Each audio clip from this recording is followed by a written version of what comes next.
The Prophet said sallallahu ta'ala alayhi wasallam about Dajjal. Dajjal will have a mountain of bread.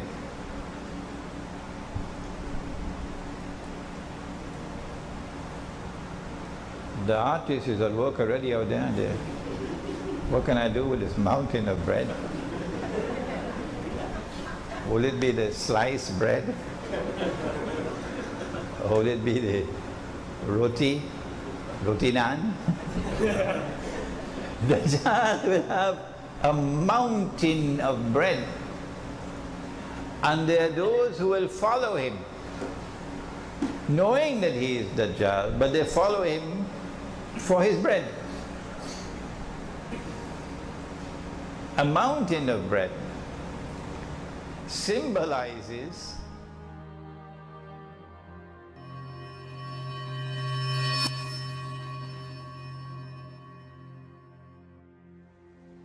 the Prophet said sallallahu ta'ala alayhi wasallam about Dajjal. He said that the earth would yield its treasures to Dajjal. Now, go back home and study British history, as I am doing now, and you would see that the scientific and technological revolution was led by the island of Britain at every significant step of the way.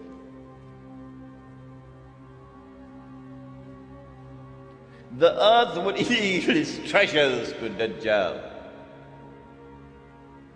Last year, my wife and I visited the city of Kimberley in South Africa. Kimberley is famous for its diamonds, the Kimberley diamonds. Somewhere around the middle of the 19th century, a little African child was playing and discovered a stone that was sparkling. The child took the stone back to his father. The father took the stone to the European Commissioner. The European Commissioner sent the stones to Johannesburg, and when they examined the stone, they found that it was one of the biggest diamonds that had ever been discovered. And that was the trigger that now led to the exploration for diamond and gold in southern Africa. But it was British technology at work to discover the diamond veins down deep down in the earth. Without that British technology, you could not have done it. And then they began to dig these huge man-made holes. And in Kimberley, we saw the biggest one of all. My wife and I stood at the edge of this big hole. Big hole. You could put a couple aircraft down inside there. And way down at the bottom of the hole, way down deep inside the earth, they went and they mined the diamonds. Out of that Kimberley diamond mine, they extracted, a wheelbarrow? Well, there were 5 wheelbarrows at the side of the mine there, and they were filled with plastic nuggets. And this was meant to show us how many diamonds were mined at Kimberley before the mine was closed down in 1914.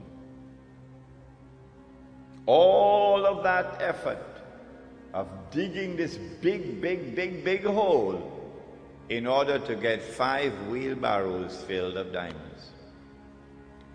In 1914,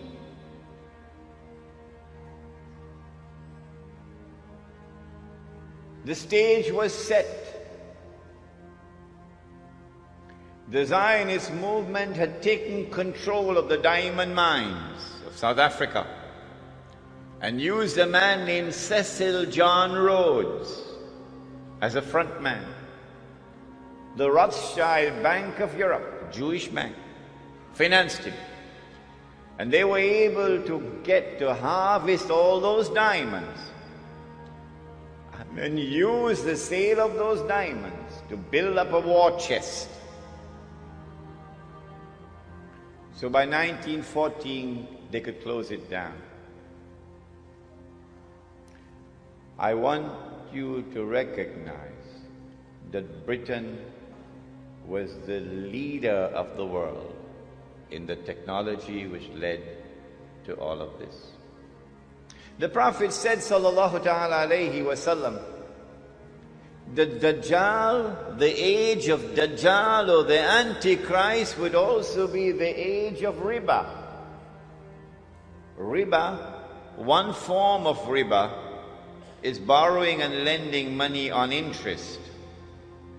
But another form of riba is a transaction based on deception, which yields a profit or a gain to which one is not justly entitled. In other words, what the Americans call a rip-off. Today, the whole world, the economy around the world, is in the grip of riba or usury. But notice that the modern riba economy originated from Britain. It is the Bank of England, which was established at the end of the 17th century. The Bank of England, which began the effort, which spearheaded the effort for the establishment of today's modern riba economy. Not only through lending and borrowing on interest, Britain became the money lender of the world. But more than that, to substitute real money with paper money. It is Britain whose Bank of England at the end of the 17th century who began to issue the first paper currency. And once you begin to issue paper currency, your capacity for establishing a riba economy is now tremendously enhanced. I present all of this information to you to argue the case that the island